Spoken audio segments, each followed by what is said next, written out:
Amen.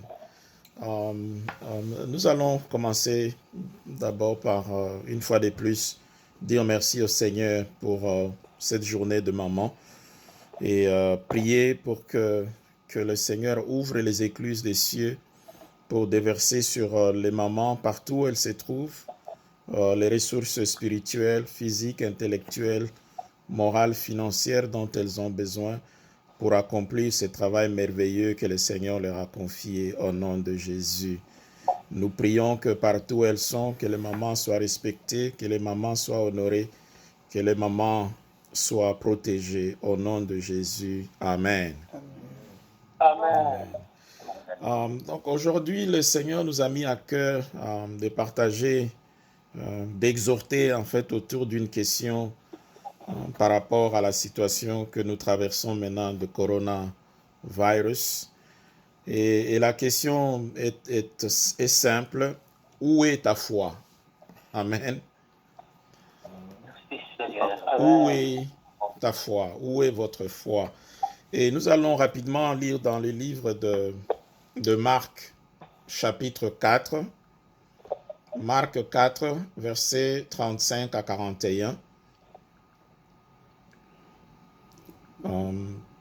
35 à 41. Okay.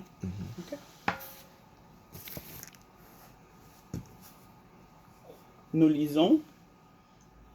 Ce même jour, sur le soir, Jésus leur dit, « Passons à l'autre bord. » Après avoir envoyé la foule, ils l'emmenèrent dans la barque où il se trouvait.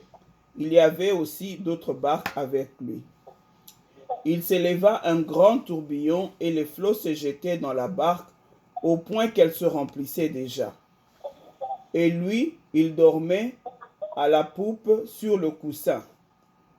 Ils le réveillèrent et lui dirent, « Maître, ne t'inquiètes-tu pas de ce que nous périssons ?» S'étant réveillé, il menaça le vent et dit à la mer, « Silence, tais-toi. » Et le vent cessa et il eut un grand calme. Puis il leur dit, « Pourquoi avez-vous ainsi peur? Comment n'avez-vous point de foi ?» Ils furent tous saisis d'une grande frayeur et ils se dirent les uns aux autres, « Quel est donc celui-ci à qui obéissent même le vent et la mer? » Amen. Amen. Cette histoire de la traversée du lac, il existe un parallélisme entre cette histoire et la situation que nous traversons de coronavirus. Nous pouvons effectivement attacher certains points de cette histoire avec la situation que nous traversons. Premièrement, nous nous rappelons tous qu'en décembre 2019, comme nous le faisons souvent à la fin de l'année, il y a eu beaucoup de jeûnes, beaucoup de prières pour nous préparer à entrer en 2020 avec Jésus-Christ. Et de ce point de vue-là, quand nous sommes entrés en 2020, nous sommes donc entrés avec Jésus-Christ. Donc nous pouvons dire que Christ était dans notre barque quand nous avons démarré et il y est encore. Amen. Amen. Donc ça, c'est un élément important. Et en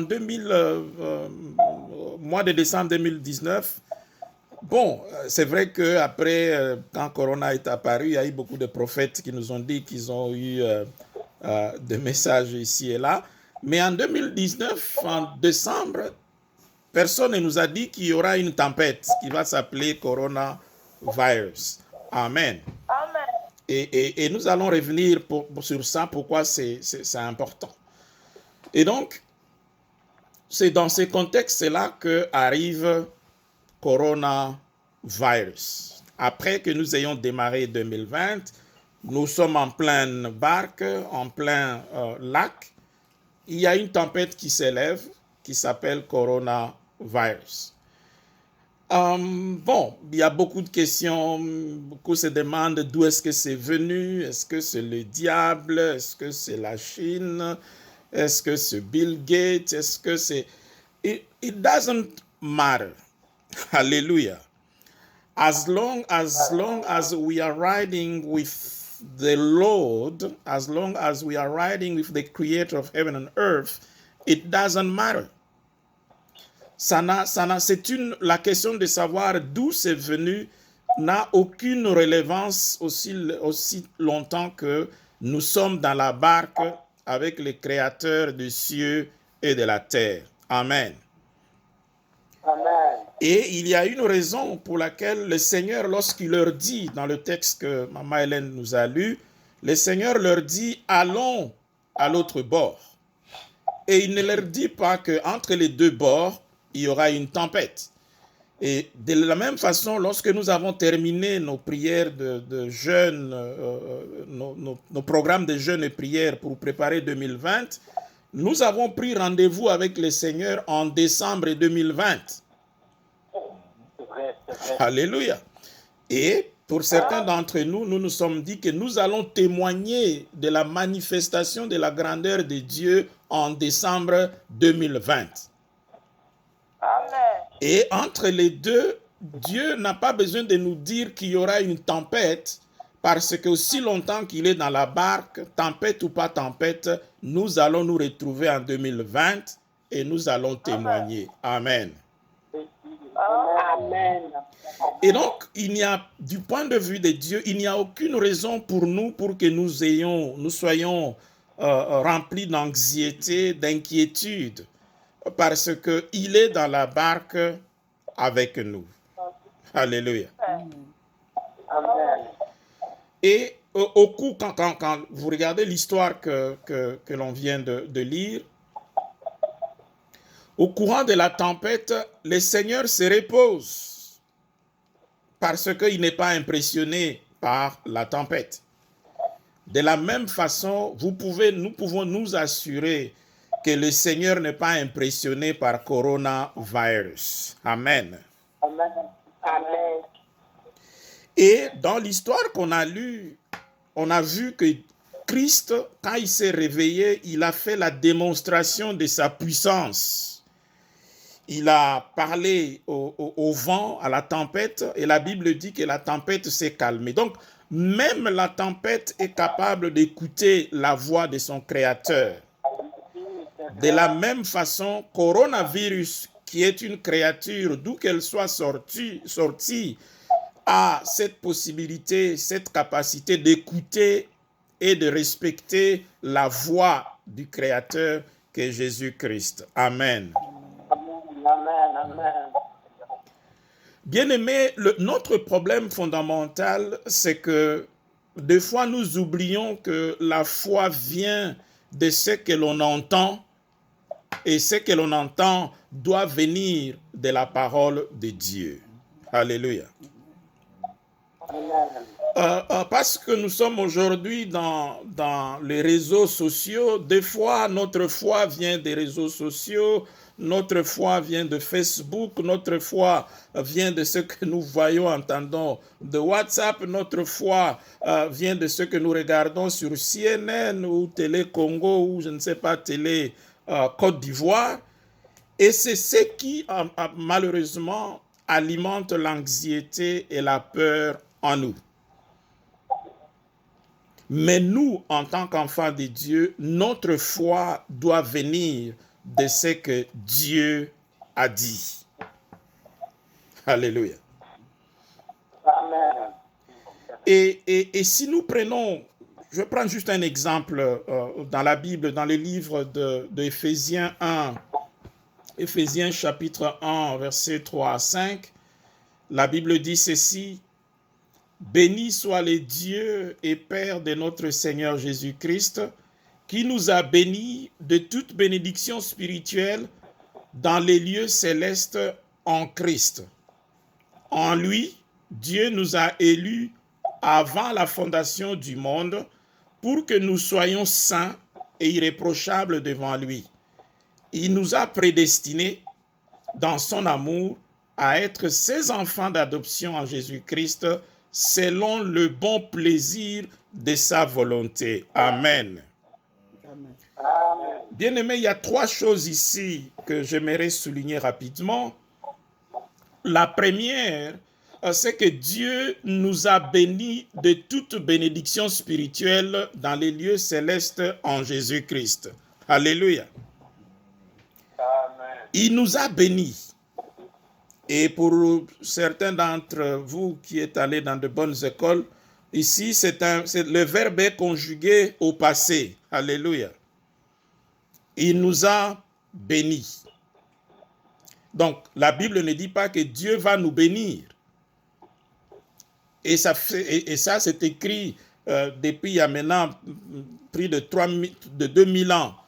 Ce texte-là est écrit que Dieu nous a bénis. Donc, au moment où Paul écrivait ce texte-là, il a écrit au passé. Dieu n'a pas attendu 2020 pour nous bénir. Dieu n'a pas attendu coronavirus pour commencer à regarder comment est-ce qu'on va aider tel frère, telle sœur. Non, ici la Bible dit qu'il nous a déjà bénis. Amen. Amen. Ça, c'est important. La deuxième chose, ici, la Bible dit qu'il nous a élus avant la fondation du monde. Alléluia. Amen. Dieu nous a choisis. Dieu t'a choisi avant la fondation du monde. Donc, avant que Corona ne soit, Dieu t'avait choisi. Avant que l'Amérique ne soit, Dieu t'avait choisi. Avant que la RDC ne soit, Dieu t'avait choisi. Avant que qui que ce soit qui aurait décidé par rapport à Corona ne soit, Dieu t'avait déjà choisi. Amen. Amen. Et au verset 5, la Bible dit, il a fait selon le bon plaisir de sa volonté. Alléluia. En d'autres termes, personne n'a obligé Dieu de te bénir, personne n'a obligé Dieu de te choisir. De telle sorte qu'il n'y a personne ou quelque événement que ce soit qui va aujourd'hui convaincre Dieu de ne pas te bénir ou de te retirer de la promesse. Amen. Donc, ce texte de Paul dans Éphésiens, ce que ça nous dit, c'est qu'il n'y a absolument rien qui peut annuler ce que Dieu a décrété sur toi, à moins que ce soit toi-même. Alléluia. Amen. Il n'y a aucune force, il n'y a aucune maladie, il n'y a aucune pandémie, il n'y a aucune autorité dans les cieux, sur la terre et sous la terre qui peut annuler le décret que Dieu a signé pour toi avant la fondation du monde, à moins que toi-même ne le permettes. Alléluia. Et très souvent, l'arme que l'ennemi utilise justement pour ouvrir une brèche dans ce que Dieu a déjà établi pour nous, c'est la peur. Lorsque nous avons peur, lorsque nous avons l'anxiété, cela nous pousse à poser des actes qui malheureusement peuvent ouvrir de brèches et permettre à l'ennemi de nous attaquer. Amen. Amen. Rappelez-vous de Pierre, lorsqu'il il entend que Jésus-Christ marche sur les eaux, Pierre prend le courage et lui dit, Seigneur, si c'est toi, dis que je vienne. Et le Seigneur lui dit, viens. Et subitement, Pierre quitte la barque, commence à marcher sur les eaux. Pierre marche sur les eaux. Comment est-il possible? Parce qu'il avait son esprit, sa foi sur ce que le Seigneur venait de lui dire. Viens. Et la Bible dit, au milieu des eaux, Pierre a commencé à regarder, considérer la tempête. Et lorsque la tempête s'est levée et que Pierre, il a décroché son esprit de la parole du Seigneur qui lui a dit, viens, la Bible dit que Pierre a commencé à couler. Alléluia.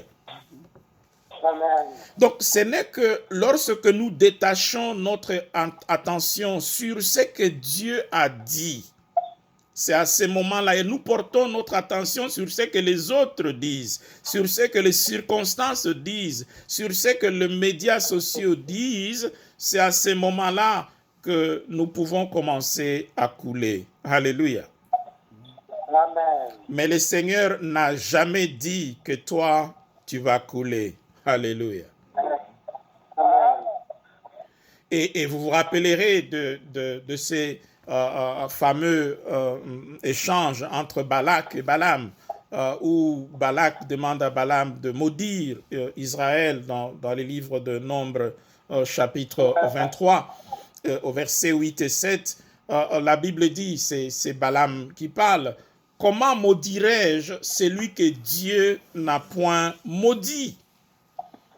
Comment serais-je irrité quand l'Éternel n'est point irrité? » Alléluia. Amen. Bien-aimés, on venait de dire que la nature elle-même répond aux ordres du Créateur. Donc si le coronavirus est une créature, coronavirus doit avoir entendu l'ordre de Dieu que toi tu es béni, que toi, Dieu n'est pas irrité contre toi. Alléluia. Et de ce point de vue-là, coronavirus ne peut pas venir avec un ordre contraire. Amen.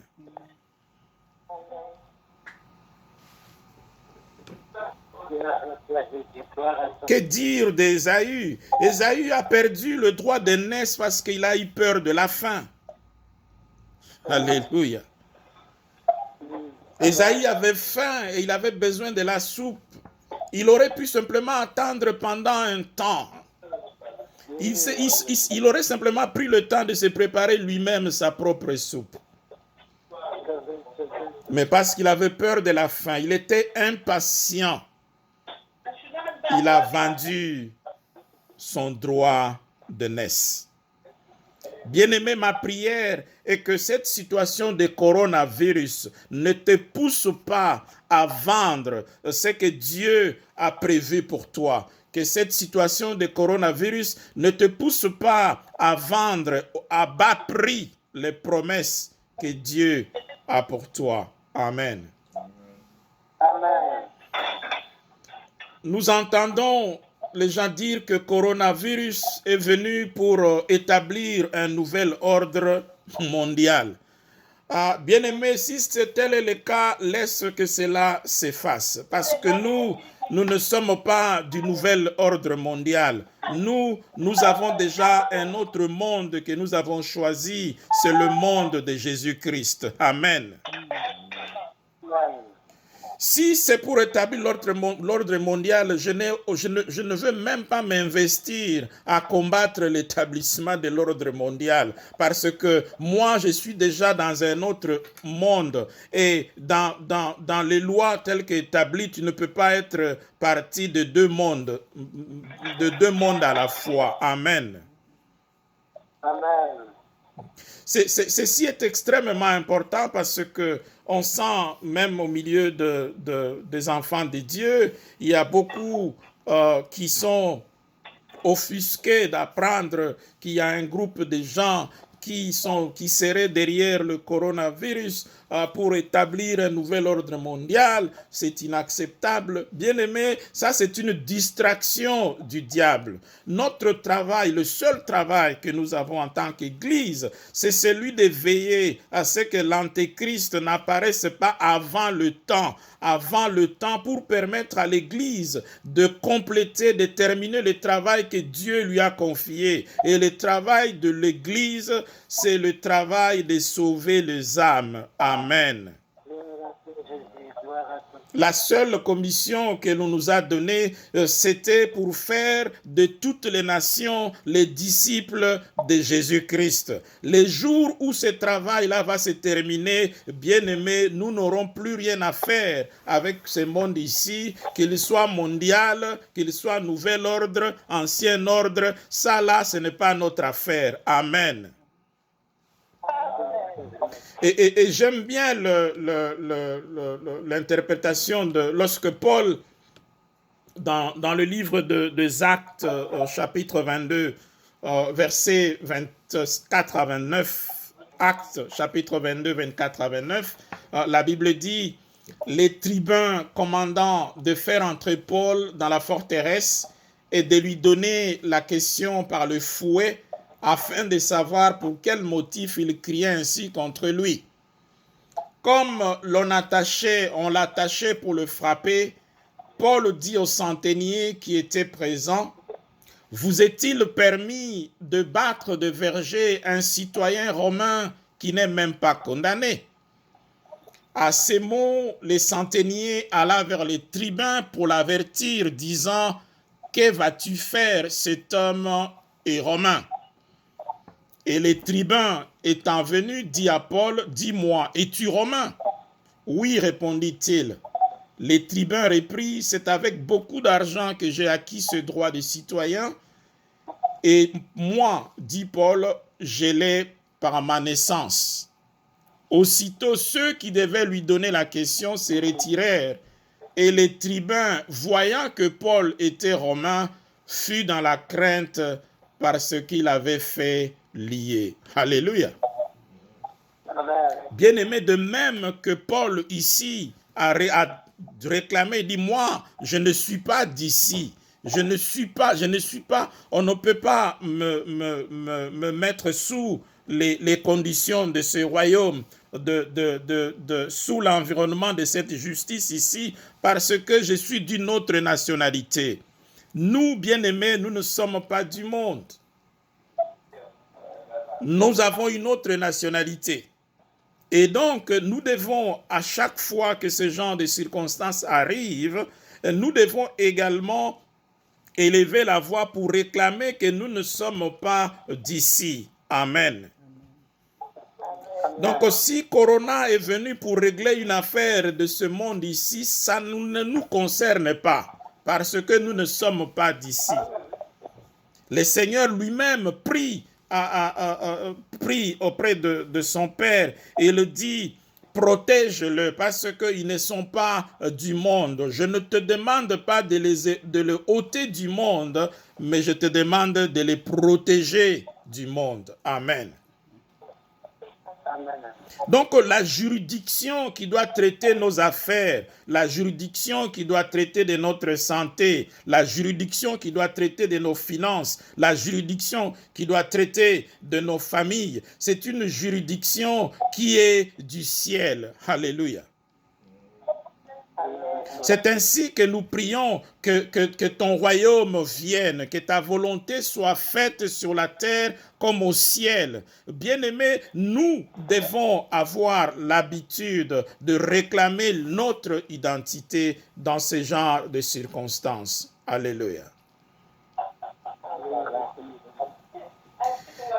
Et quelle est l'attitude que nous devons donc considérer par rapport à cette question que Dieu nous a posé, où est notre foi? Bien-aimés, ce que nous devons d'abord savoir, c'est que, comme dit la Bible, c'est dans le calme et la tranquillité que vient le secours de l'Éternel.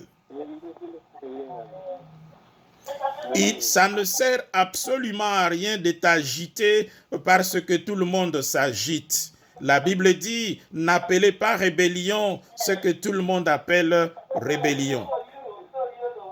Alléluia. Et dans le livre de Jean, chapitre 3, versets 14 à 15, Jean 3, 14 à 15, la Bible dit, « Et comme Moïse éleva le serpent dans le désert, il faut de même que le Fils de l'homme soit élevé, afin que quiconque croit en lui ait la vie éternelle. » Alléluia. Au temps de Moïse, Dieu avait envoyé des serpents à cause de ce qu'Israël a fait, et Dieu a dit à Moïse d'élever le serpent de rein, afin que lorsque quelqu'un est mordu et qu'il regarde ce serpent de rein, il va être guéri. Bien-aimé, le serpent de rein n'est plus là, Moïse non plus n'est plus là, mais Jésus-Christ a déjà été élevé sur la croix. Donc, en ce qui nous concerne, si ce virus qui s'appelle Corona et va nous mordre, nous avons l'option, bien-aimé, de ne regarder qu'à Jésus-Christ. Alléluia. Amen. Parce que sur cette croix-là, Jésus-Christ a vaincu les diables, il a vaincu les démons, il a vaincu la maladie, il a vaincu la pauvreté, il a vaincu l'ignorance, il a vaincu la mort, il a vaincu les péchés, bien-aimés, afin que lorsque nous sommes mordus par quoi que ce soit ou qui que ce soit, nous pouvons recourir à lui et nous serons sauvés. Amen. Amen. Amen. Gloire à Dieu. Troisièmement, Paul dit dans Romains 8, 31, il dit, que dirons-nous donc à l'égard de ces choses? Si Dieu est pour nous, qui sera contre nous? Bien-aimé, je me rappelle, je rentre toujours dans ce mois de décembre 2019. Au 31 décembre, nous avons tous dit que Dieu entre avec nous en 2020. Nous avons pleuré, nous avons supplié, nous avons prié pour que Dieu entre avec nous en 2020. Et nous étions convaincus, assurés que Dieu est avec nous en 2020. Donc, bien-aimés, si Dieu est avec nous en 2020, qui sera contre nous? Ah oui. Si Dieu est avec nous en 2020, même coronavirus ne peut pas être avec nous. Même s'il est contre nous, qu'est-ce qu'il peut bien nous faire? Parce que comme on l'a vu, toute créature répond à son Créateur. Et la Bible dit que celui qui est en nous est plus grand que celui qui est dans le monde. Amen. Amen. Et le Seigneur nous dit, dans Deutéronome chapitre 3, verset 22, le Seigneur nous dit, ne les craignez point, car l'Éternel votre Dieu combattra lui-même pour vous. Alléluia. Ne craignez pas coronavirus. Ne craignez pas les effets que ça vient avec. Parce que le Seigneur, votre Dieu, combattra pour vous. Alléluia. Amen. Bien-aimé, la conclusion de cette exhortation, c'est que coronavirus n'a aucun pouvoir d'annuler ce que Dieu avait prévu pour toi en 2020. Coronavirus n'a aucune autorité pour annuler le décret que Dieu a écrit pour toi en 2020. Et en fait, Dieu peut même utiliser ce coronavirus pour te faire du bien. Alléluia.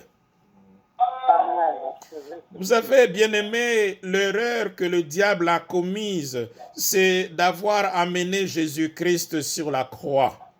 Alléluia. Ça, c'était l'erreur que le diable avait commise. Amener Jésus-Christ sur la croix. Et parce que Jésus-Christ a été élevé sur la croix, maintenant, nous avons la victoire sur tout ce que le monde peut faire contre nous. Alléluia. Mais lorsque Jésus-Christ était sur la croix, le diable, certainement, et ses acolytes avaient célébré. Donc, il est possible que pendant cette période ici de confinement, que le diable et ses acolytes, quelque part, soient en train de célébrer. Mais nous disons ceci, que le mot de la fin vient de notre Dieu. Et c'est ainsi que Job dit que je connais, je sais que mon Rédempteur est vivant. Alléluia. Amen. Et donc, pour conclure, je dis ceci. Ne te préoccupe pas de où est-ce que Corona est venu. Ne te préoccupe pas de qui est derrière Corona. Ne te préoccupe pas de le nouvel ordre mondial. J'ai même entendu des bien-aimés dire que ce doit être une conspiration contre l'Afrique. un petit point à ce sujet-là. N'essayons surtout pas de cacher l'incompétence de nos leaders africains derrière un soi-disant complot contre l'Afrique. Si nos leaders avaient travaillé comme il fallait travailler, nous aurions eu des systèmes médicaux performants et nous n'aurions pas besoin de vaccins qui viendraient de l'Amérique, de l'Europe ou de la Chine. Donc ça là, c'est un faux débat et c'est une distraction. En ce qui nous concerne, que nos regards soient sur Christ et Christ seulement. Et la Bible ne dit-elle pas que tout concourt au bien de ceux qui aiment Dieu. Dieu est capable de te restaurer, de te bénir au milieu de cette situation de coronavirus. Ma prière, c'est que, que nous puissions à chaque instant évaluer la qualité de notre relation avec Dieu. Parce que c'est pendant des moments comme ceux-ci où Dieu a dit qu'il va faire une différence entre ceux qui craignent Dieu, une différence entre ceux qui aiment Dieu, une différence entre ceux qui travaillent pour Dieu et les autres. La question c'est, où est-ce que toi tu te trouves?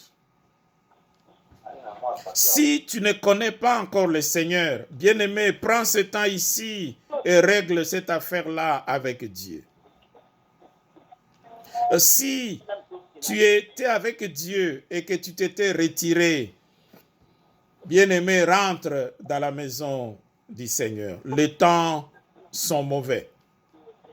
Et si tu as toujours été avec le Seigneur, continue à demeurer avec lui. Laisse que tes yeux restent sur lui. Ne regarde pas la tempête autour. N'écoute pas toutes choses que tu vois dans les réseaux sociaux, à la télévision ou autour de toi. Laisse que tes yeux soient sur Christ et que ta foi repose sur ce qu'il a dit. Que le nom de l'Éternel soit glorifié. Amen. Amen.